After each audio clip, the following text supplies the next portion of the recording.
Alexandre Carneiro de Souza, sociólogo e professor universitário. Algumas considerações sobre civilização e cultura. No século XIX, há uma preferência pelo uso do termo civilização por parte do continente europeu. Em seguida, os dois termos passam a ser usados equivalentemente, portanto, usava-se a categoria civilização ou a categoria cultura para se referir ao mesmo fenômeno. É com a escola antropológica alemã que se estabelecerá uma distinção conceitual.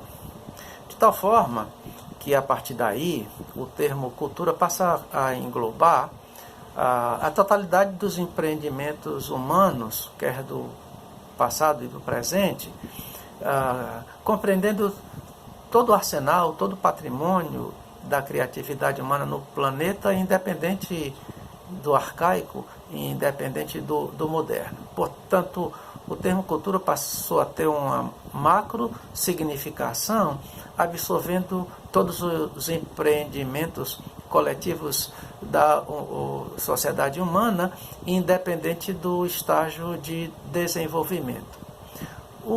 A categoria civilização vai adotar uma concepção mais restrita, de tal forma que, diferentemente do termo cultura, que se refere a toda a atividade coletiva humana, o conceito de civilização vai focar estritamente num tipo de vida de característica citadina.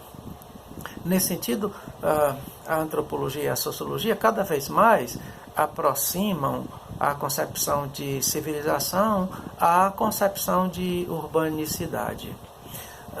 De maneira geral, é importante que se trabalhe sobre essas questões em nível conceitual para que a gente possa, com alguma precisão, como é o que ocorre na ordem da produção científica, lidar com esses fenômenos sem provocar confusão e, ao mesmo tempo, sem atribuir sentidos que não façam parte da natureza de cada fenômeno. Nesse sentido, é fundamental, sobretudo, quando se trabalha com alunos de graduação, que se trabalhe as precisões conceituais para que se evite esse tipo de confusão.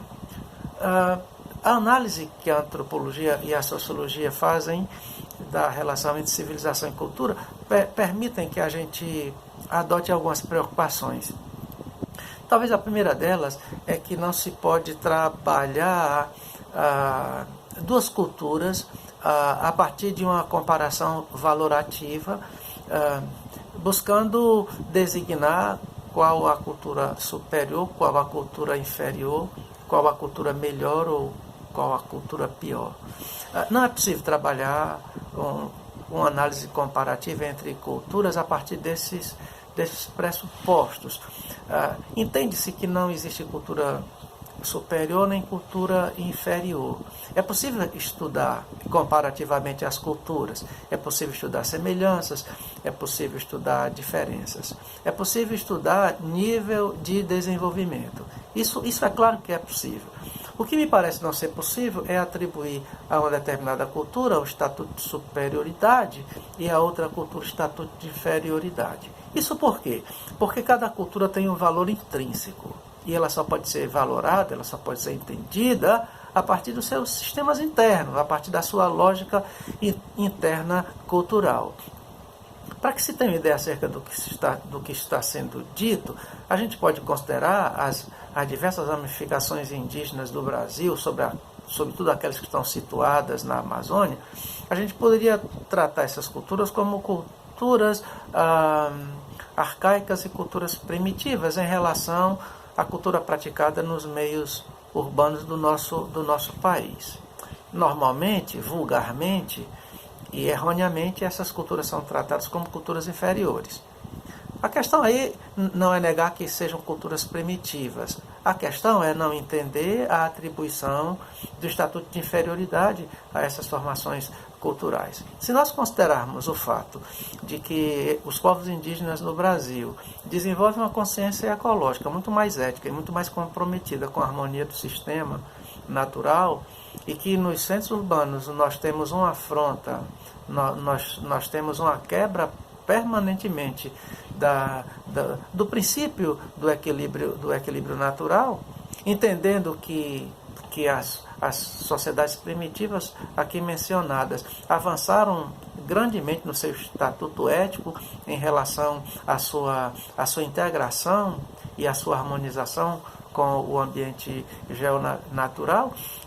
Os povos considerados avançados nesse aspecto adotam uma postura bem inferior e pouco desenvolvida em relação a essa questão. Portanto, você vai encontrar elementos bastante avançados na construção cultural de povos primitivos, e você pode encontrar elementos extremamente pobres nas construções culturais dos povos que nós denominamos de civilizados.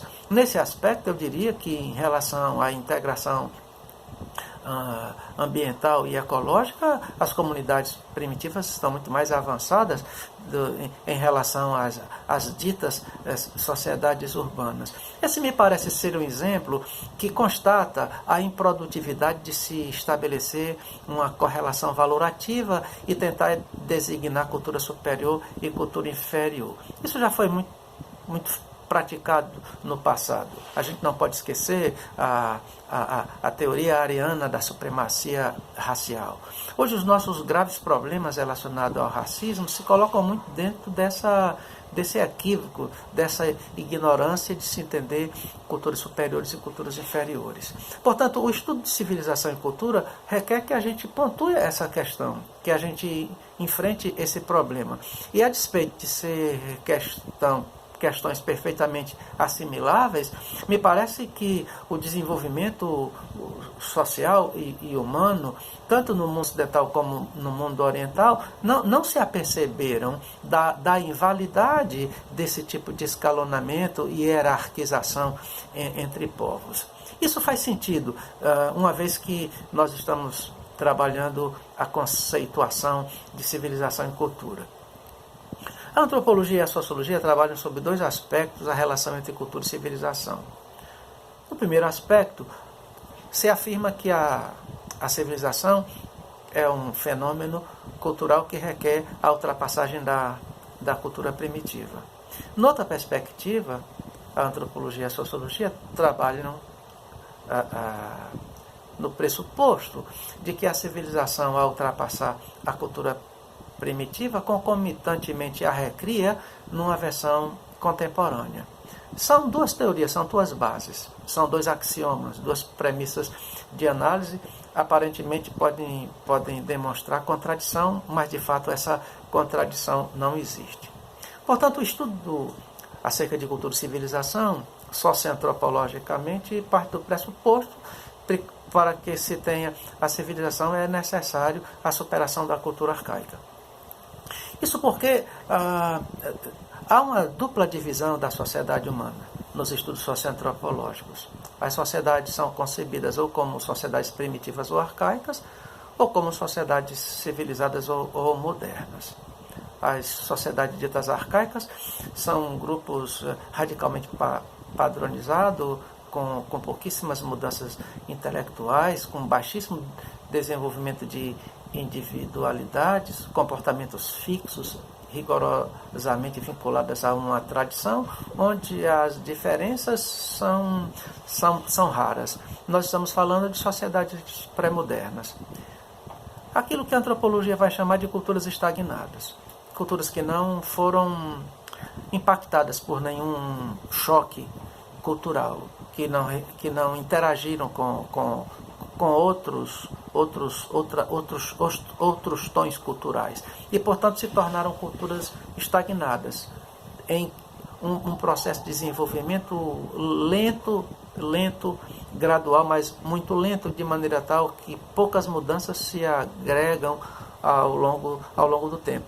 Essa é uma definição de cultura arcaica. São culturas estagnadas e que, portanto, a dinâmica de suas transformações é rara e lenta.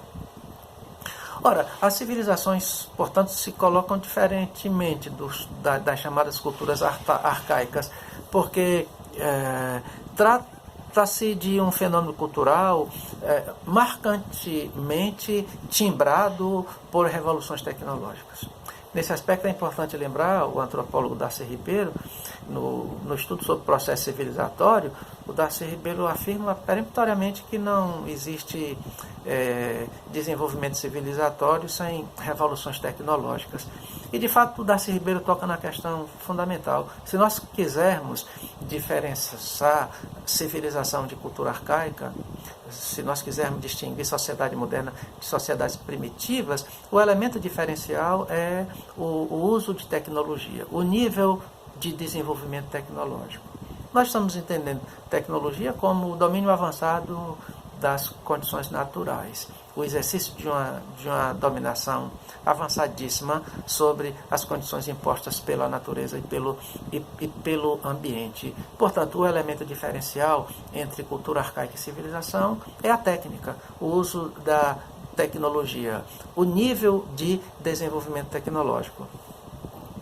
E o nível de desenvolvimento tecnológico, inclusive, estabelece uma diferenciação entre os distintos níveis da civilização, de tal forma que um é o domínio tecnológico nos países avançados e desenvolvidos, e outro é o nível de desenvolvimento tecnológico em países subdesenvolvidos ou em desenvolvimento. Portanto, o domínio de tecnologia e o nível de domínio de produção, de movimentação, distribuição e posse de tecnologia determina o nível civilizatório.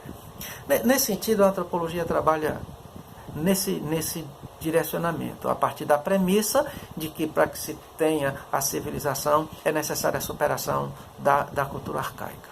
No entanto, noutra direção, a antropologia e a sociologia convergirão na ideia de que, ao ultrapassar a cultura arcaica, a civilização nada mais faz do que recriar o arcaico numa versão contemporânea.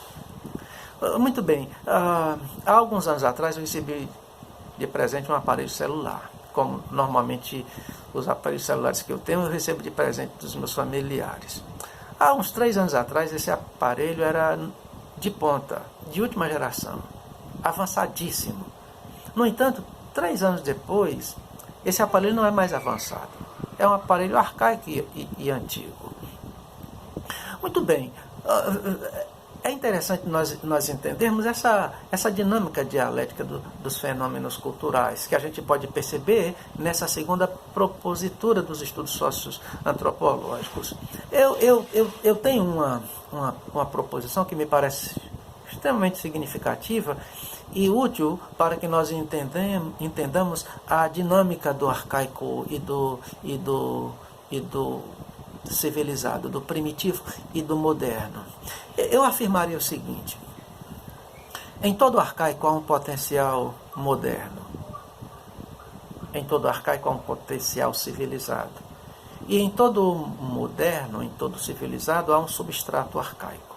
Isso explica o fato de que há 3 anos atrás eu tinha um aparelho celular moderníssimo e hoje eu tenho um aparelho celular arcaico.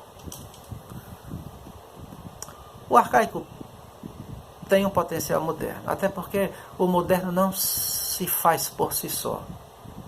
Não se trata de uma manifestação autônoma e independente. Não é uma autoaparição. De onde o moderno vem? De onde o civilizado vem? Das entranhas do terreno do arcaico. Há um potencial no arcaico capaz disso. No entanto, é importante que nós entendamos que se há um potencial moderno no arcaico, há no moderno um substrato arcaico. Por essa razão, o celular, hoje, tendo sido há 3 anos atrás avançado e moderno, hoje é um aparelho arcaico e que precisa, segundo as exigências das operações e das opções de trabalho, já poderia ser trocado por um aparelho mais competitivo. Portanto, há um potencial moderno no arcaico e há um substrato arcaico no moderno. De tal forma que me parece que enquanto existir cultura humana, enquanto existir desenvolvimento de relações humanas e sociedade humana, o arcaico e o civilizado sempre estarão presentes. Haverá concomitante existência, porque não se pode pensar o civilizado sem o arcaico e não se pode pensar o arcaico sem o civilizado, entendendo que, segundo a dinâmica cultural, aquilo que é civilizado pode tornar-se arcaico. Por outro lado, a dinâmica da cultura é impressionante, porque passado décadas, às vezes séculos, um elemento cultural do passado, envelhecido, perdido no tempo, muitas vezes é restaurado, posto em movimentação, e o arcaico assume áreas de contemporaneidade, de modernidade e de civilização. Me parece que nós estamos lidando com um tema de extrema importância. Algumas observações que eu faço é para chamar a atenção dos meus alunos para que considerem algumas estruturas centrais da análise que deve ser feita acerca dessas categorias. Mas é um assunto que requer estudo e apreciação. De tal maneira que cada vez mais se torna evidente as dificuldades de se entender a linha que separa aquilo que a gente chama de cultura arcaica e de cultura civilizada, entendendo que o arcaico e primitivo às vezes é portador de uma beleza, é portador de uma elegância, de uma educação, de uma generosidade, de uma amistosidade singular, e que muitas vezes o território considerado civilizado e moderno é habitado pelo egocentrismo, é habitado pela barbárie, pela violência e por sentimentos mesquinhos e radicalmente desonestos e deselegantes. Me parece que no momento em que nós discutimos racismo, em que a gente trabalha com expressões de tanta feiura e que empobrece a grandeza da natureza humana, me parece que é um momento interessante para que nós pensemos o arcaico e o civilizado.